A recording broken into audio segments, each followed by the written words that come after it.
নমস্কার নমস্কার নমস্কার বন্ধুরা, আমি যেটার জন্য চলে এসেছি আর বলো না, আমার বর চলে গেছিল বিকেলবেলা, তখন কারেন্ট নেই, কিচ্ছু নেই। আমি বললাম তুমি বরং কি করলে কারেন্টটা আসবে।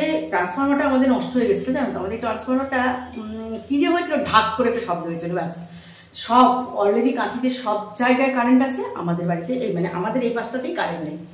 তো বিশাল ঝামেলায় পড়ে গেছিলাম। তো সে তো গেল, তার কার সঙ্গে চলে গেছে, বেড়াতে গেল। আমি বললাম ঠিক আছে যাও, আমি একটু ঘুমিয়ে নিই। তা আমি একটু চোখ বন্ধ করেছি। এবারে সব থেকে যেটা মজার কথা, হাসু, নিচের হাঁসুগুলো উপরের হাঁসুগুলো 6টা 15 দিকে কি ডাকছে, কি বলতো, অন্ধকার হয়ে গেছে আর ওরা পড়ে গেছে ভয়ে। আর ওই সময়টা তো আমার হাজব্যান্ডই থাকে, ওই মুড়ি টুড়ি দিয়ে দেয়, আর আমি তখন তো আসি অফিস থেকে। এবারে আজকে কি জানি ওদের কি হয়েছে, ওরা ভয়ে চিৎকার। আর ওই চিৎকার যদি ওরা না করতো, আমি তো সেই আবার রাত 9টা, যতক্ষণ না বর আসতো, আমি তো দিব্যি ঘুমাচ্ছি।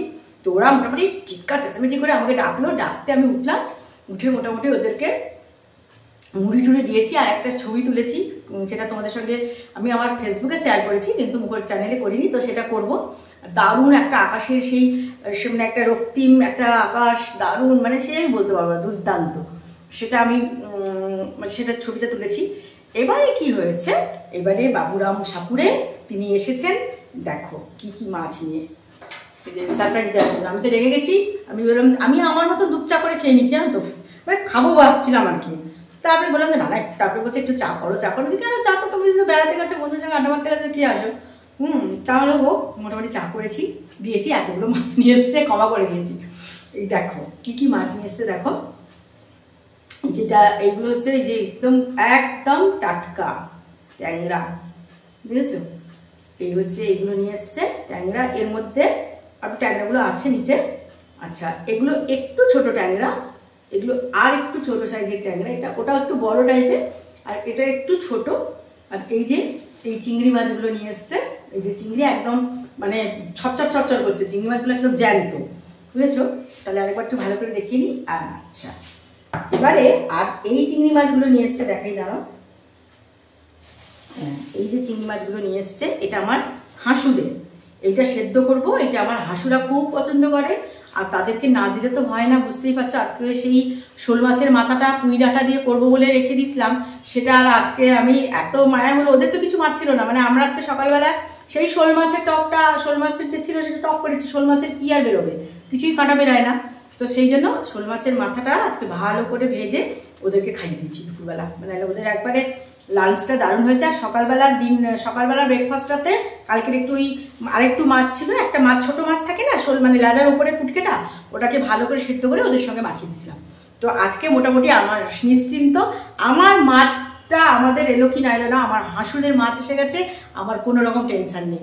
আর এই শিবু তো আসতেই পারছে না, এই তো ওয়েদার, ফাউল ওয়েদার, তারপরে ভোট গেল, বেচারি আসতেই পারছে না। তো তোমরা সবাই ঠিকঠাক আছো, আমার পরিবারের যারা এই বড় ঝড়ে, তারপরে তোমাদের সবার একটু খবর আমার নেওয়া উচিত।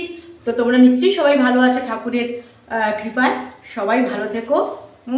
এটা একটুখানি, যেহেতু এই টাইমটা একটু জলটা একটু ফুটিয়ে খাওয়ার চেষ্টা করো, কারণ হয় ফুটিয়ে খাও, আর যারা ছোট বাচ্চা যাদের আছে বেবি, তাদেরকে অন্তত 20 মিনিট জলটা ফোটাবে, বুঝতে পেরেছো। যতই এখন অনেক রকম বোতলে বড় বড় ড্রামে সব জল আসে, সব জল বিক্রি হচ্ছে, ওর ভালো। কিন্তু আমার মতে কি বলতো, সে যাই হোক, যে বটলগুলো বড় বড় যে জারগুলোতে দেয়, সেগুলো তো ধরো আমাদের বাড়ি দিয়ে গেল, আবার ওইটা আবার অন্য একজনের বাড়ি দিয়ে গেল, আবার সেখান থেকে অন্য বাড়িতে যাচ্ছে, বিভিন্ন বাড়ি ঘুরে বেড়াচ্ছে।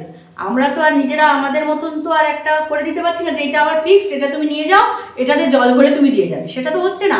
আমি যাতে জল নিয়ে আসছি, সেটা আরও 5 বাড়ি ঘুরছে। তো ঠিক আছে, আমরা বড়রা, আমাদের ইমিউনিটি বেশি, আমরা যেটা সহ্য করতে পারবো।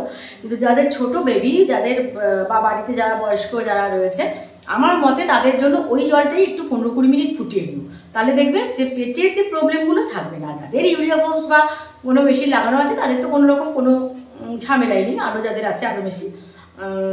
এটাই বলা যে এখন একটুখানি পেটের দিকটা লক্ষ্য রেখো, কারণ এরকম একটা ঝড় বাদল হলে একটু একটা পেট খারাপের একটা সম্ভাবনা থাকে। সবজিগুলোও তো এখন এরপরে বৃষ্টিতে সবজিগুলোও একদম নষ্ট হয়ে যাবে, কদিন তো খুব সবজির অভাব হবে, খুবই সবজির অভাব হবে, কদিন ভালো বলতো সবজিটা পাবোই না আমরা, বাজারে সবজিটাই আউট হয়ে যাবে।